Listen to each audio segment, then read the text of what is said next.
اعوذ باللہ من الشیطان الرجیم، بسم اللہ الرحمن الرحیم۔ ہمارا فرشتوں یا اینجلز کا ٹاپک چل رہا ہے، اور اس میں ہم دیکھ رہے ہیں کہ فرشتے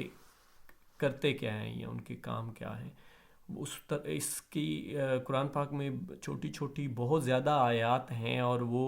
آیات کو سمجھنے کے لیے بھی پورا کنٹیکس میں بات کو سمجھنا پڑتا ہے، کیونکہ بہت زیادہ ڈیٹیل یا ٹاپک بنا کے فرشتوں کی بات تو اللہ نے نہیں کی، اور نہ ہی اس کی ضرورت تھی۔ یہ ہمارے انسانوں کے لیے ایک میسج تھا،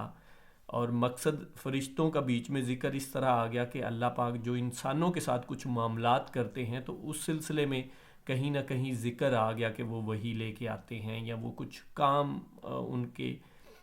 وہ امور انجام دیتے ہیں۔ تو اسی میں وہ ایک ایسی مخلوق ہے جو اللہ پاک نے بڑی کوئی روح، جن کو قرآن پاک میں اللہ کہہ رہا ہے، اور ویسے احادیث میں ملتا ہے کہ وہ نور سے بنے ہیں، یا لائٹ یا روشنی سے،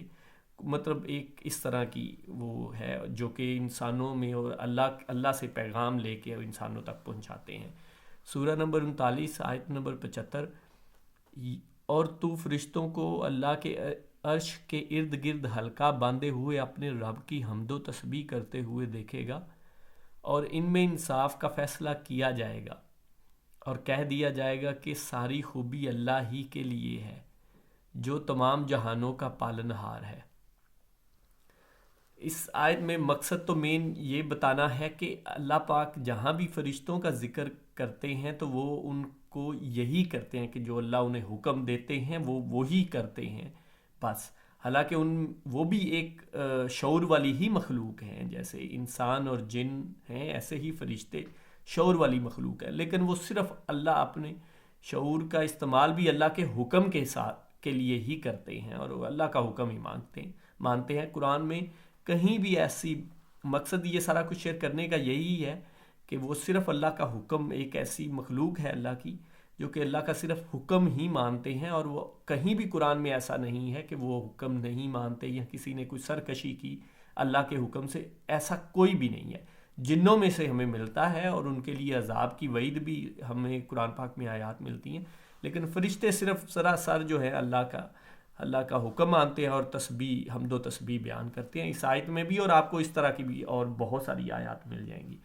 اس آیت کے بھی سٹارٹ میں یہی ہے، اور تو فرشتوں کو اللہ کے، اور یہ بات تب کی ہو رہی ہے، اگر آپ کی اس کی پچھلی آیات پڑھیں نا تو یہ ہو رہی ہے کہ جب قیامت کے دن کی بات ہو رہی ہے، کہ تب جب تم لوگ دیکھو گے، جب وہاں سب کو اکٹھا کیا جائے گا، تو وہاں کیا ذکر ہو رہا ہے، اور تو فرشتوں کو اللہ کے عرش کے ارد گرد حلقہ باندھے ہوئے اپنے رب کی حمد و تسبیح، کہ وہ حمد و تسبیح ہی کرتے ہیں، مقصد یہ ہے۔ اور ان میں انصاف کے ساتھ فیصلہ کیا جائے گا۔ انصاف کے ساتھ فیصلہ ان میں جن کی قیامت، ہم انسانوں کے لیے جن کے لیے قیامت برپا کی گئی ہے، یہ آپ پچھلی آیات پڑھیں گے تو آپ کو واضح ہو جائیں گی چیزیں۔ اور کہہ دیا جائے گا کہ ساری خوبی اللہ ہی کے لیے ہے اور تمام جہانوں کا پالنہار ہے۔ یہ دیکھیں، تمام جہانوں کا پالنہار وہی ہے، رب وہی ہے، پال وہی رہا ہے۔ پہلے بھی بہت ساری ویڈیوز میں کہا ہے کہ اللہ پاک ہی یہ سارا کچھ نظام چلا رہا ہے۔ ظاہری بات ہے، ہمارا تو ایمان ہے ایز اے مسلم، ہم تو اس کو کہتے ہیں کہ یہ تو obvious سی بات ہے، لیکن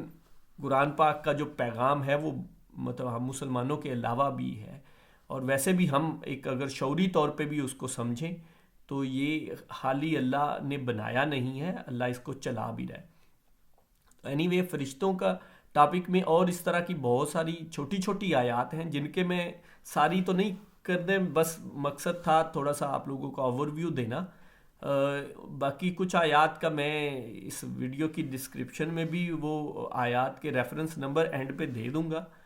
اور